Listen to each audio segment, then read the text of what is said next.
Salut à tous et bienvenue dans votre JT du jeudi 18 septembre 2014 et voici les titres qui seront développés dans cette édition. On ira prendre l'eau et l'air avec Emmanuel Depecker et des collégiens de Gravelines pour la mini-régate des bancs de Flandre.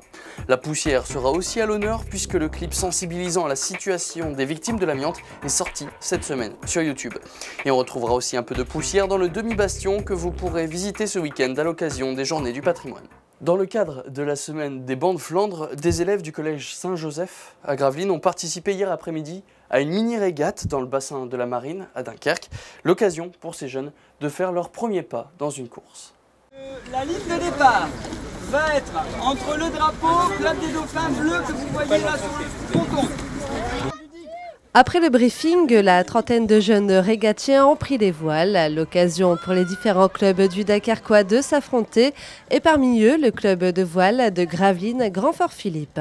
Le GGVLS est bien représenté puisqu'il me semble qu'ils sont 10 ou 11 sur les 33 régatiers, là, donc un tiers de la flotte est GGVLS. On a engagé un partenariat cette année avec les 3 clubs de voile, donc le GGVLS, le DIC et le club de voile légère de Brédune. Le règlement des courses vaut aussi bien pour les adultes que pour les enfants. Parce que c'est une régate qui est inscrite à la Fédération française de voile, donc on est obligé effectivement de suivre un certain nombre de règles, les règles de priorité, les règles d'inscription, etc. Ils doivent normalement respecter tout ça. Et là, ils sont dans des conditions particulièrement sécurisées, puisqu'on est dans un bassin intérieur, on n'est pas en mer, il n'y a pas de courant, donc s'ils tombent à l'eau, c'est plus une rigolade qu'autre chose, quoi. Normalement, les jeunes régatiens doivent se tenir au règlement, mais lors de la course dans le bassin de la Marine, il y a eu quelques départs anticipés. C'est parce qu'il y a des débutants, donc forcément il y en a qui prennent un peu le départ à l'envers, là, donc forcément il faut être un peu tolérant quand même, quoi. Samedi aura lieu la régate des bancs de Flandre et elle sera composée d'une 50aine de bateaux gravelinois.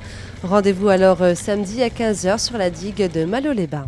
Plus de 3500 vues sur YouTube pour le clip Poussière qui a été dévoilé cette semaine.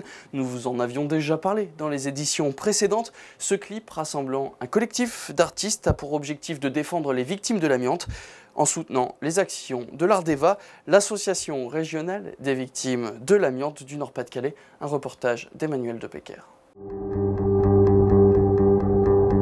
Il a respiré la poussière à défaut de manquer d'air, vivre ou se laisser survivre.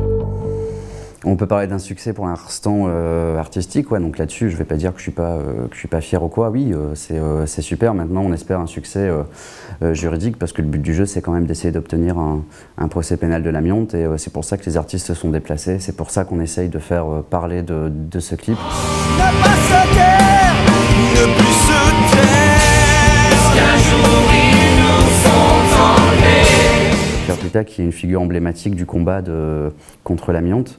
Et c'était très important de l'avoir dans ce clip pour qu'il recentre le débat et qu'il calme un peu en disant voilà, c'est bien, il y a des jolies images, il y a un joli texte, il y a de l'émotion, il n'y a pas de souci, il y a tout ce qu'on veut, mais on est là pour ça. Et remettre vraiment des mots clairs et pas cachés comme c'est dans la chanson, pas de choses imagées, lui dit des mots, des chiffres, des choses qui sont vraies. Chaque jour, en France, 10 d'entre nous sont tués par l'amiante. Chaque année, 3 à 5 000 personnes meurent tuées par l'amiante. On s'en fiche de la chanson, on s'en fiche des artistes, on s'en fiche de savoir qui on aime ou qui on n'aime pas dans cette vidéo. L'important, c'est le message. Donc on ne partage pas une chanson, on partage un combat et on agit pour ce combat. On devient militant, en tout cas pour cette cause-là. Un mensonge, le secret, une peine oubliée, des questions, plus personne. Respirer, se relever, encore se battre et après, les réponses s'endorment, ceux qui restent vivants. Ce week-end à Gravelines et partout en France, ce sont donc les Journées du patrimoine. Et pour la seconde fois, le demi-bastion sera ouvert au public.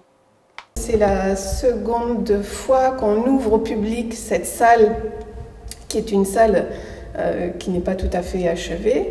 Mais en effet, de manière exceptionnelle pour ces Journées du patrimoine, on ouvre au public ce lieu particulier qui est la salle souterraine du demi-bastion, dans laquelle on peut découvrir les vestiges, les seuls et uniques vestiges de la cité médiévale de Gravelines. C'est une casemate, donc une salle souterraine de l'époque du XVIe siècle, dans laquelle en fait a été retrouvée fortuitement une partie de la fortification médiévale de Gravelines.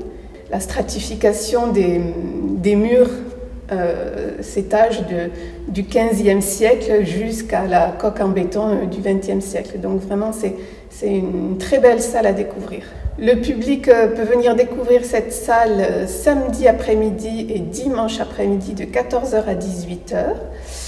On a des contraintes un peu particulières pour entrer dans cette salle. Il faut donc venir s'inscrire sur place. Les départs se font toutes les 30 minutes et vous aurez une animatrice qui prendra les noms, les inscriptions, voilà, au fur et à mesure des arrivées. Et demain, dans le JT présenté par Emmanuel Depecker, vous pourrez retrouver tous les bons plans de ces Journées du patrimoine. Cette édition est donc maintenant terminée. Vous avez rendez-vous avec le Delta Saut qui vous présente Charlie et les filles, et Michel Vière qui vous emmène au handball avec David Darras, entraîneur de l'équipe de Gravelines. Bonne soirée à tous sur Delta TV.